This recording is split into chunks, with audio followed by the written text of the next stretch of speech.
On the morning of Tuesday, September 20th, 1988, 19-year-old Tara Calico left her home in Belen, New Mexico, for what was supposed to be a routine bike ride. She mounted her neon-pink 10-speed Huffy mountain bike, wearing a white t-shirt with green stripes, white shorts with a turquoise stripe, ankle socks, and white sneakers. Her ride took her along New Mexico State Road 47, a familiar 17-mile stretch she knew well. Tara's plan was to cycle south toward her boyfriend's house, then return in time for their 12:30 tennis match. She told her mother she'd be back by noon, and jokingly said that if she wasn't, to come look for her so she wouldn't be late. Tara's mother often rode with her, but she had stopped in recent weeks.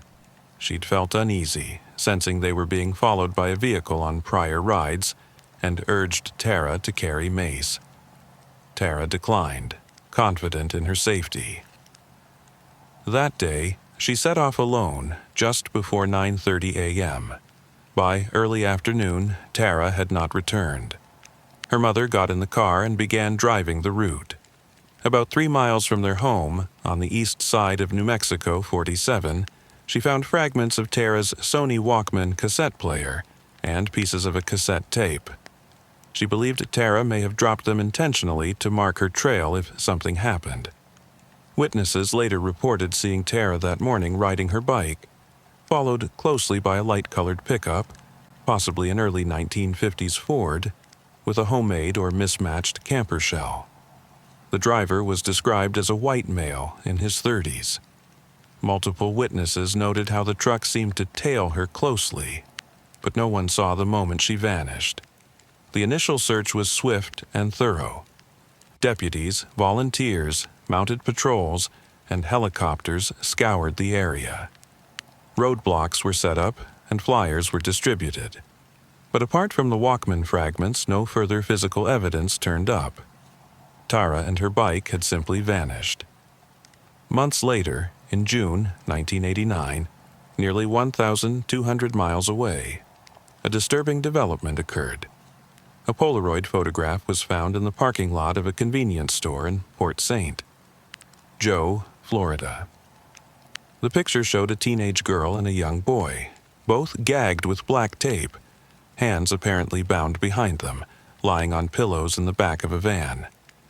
Beside the girl was a paperback copy of My Sweet Audrina by V.C. Andrews, one of Tara's favorite books. The young woman in the photo resembled Tara in build and facial features and had a scar on her leg similar to one Tara bore from a car accident. Scotland Yard's analysts believed it was her, while the Los Alamos National Laboratory disagreed. The FBI called the photo inconclusive. The boy was thought by some to be Michael Henley, a 9-year-old from New Mexico who had gone missing in April 1988.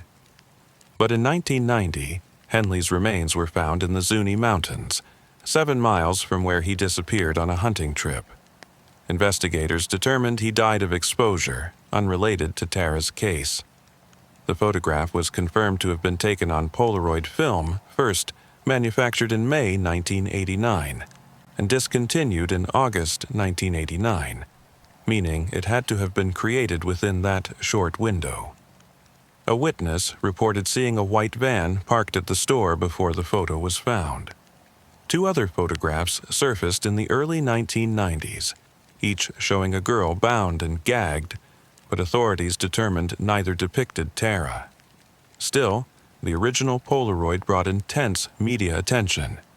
The case was featured on Unsolved Mysteries, America's Most Wanted, The Oprah Winfrey Show, and 48 Hours.